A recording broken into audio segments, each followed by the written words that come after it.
Hello everyone, Nasir here again. In this video I'd like to talk about Brent crude oil.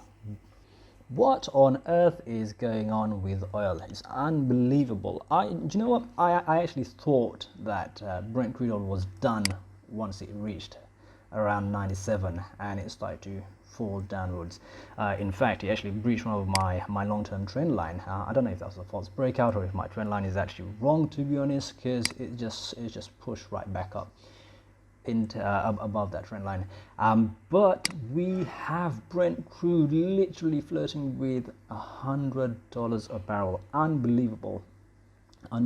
And why I'm looking at it today is actually it's looking really interesting, exciting to me.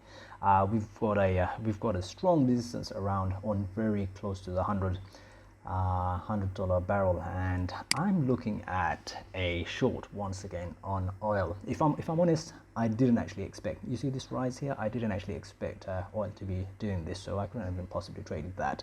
But I think there's something going on here. Obviously there's a lot of geopolitics that's surrounding the price of oil at the moment, with Russia, Ukraine, US and all that stuff that's going on.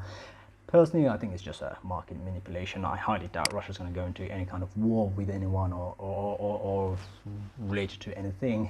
Yeah, we can call it some sort of Cold War or whatnot. But inevitably, you know, the situation will cool down, and what's that going to do in oil? I reckon it's just going to cause oil to drop significantly. Where could it drop to? I think we're looking at something substantial.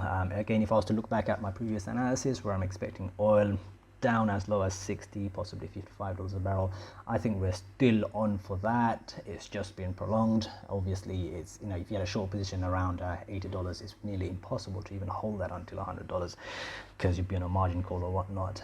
But hopefully this is going to give us another opportunity to go into Brent oil on the short side and taking it down towards 60 and beyond. So let's go for a short. Thanks for watching my video, guys. I really appreciate you following my analysis. Please do not go and trade based on this analysis. I highly recommend you watch my previous videos, see how those analyses worked out, if they were fruitful or not, and make a judgment on my accuracy rate, and only then think about trading. I'd really appreciate it if you could click the subscribe button down below and possibly click the bell icon as well. And please do share this analysis. There's a lot of money in the markets. There's enough for everyone to have a piece of the cake. So share this analysis and help each other out.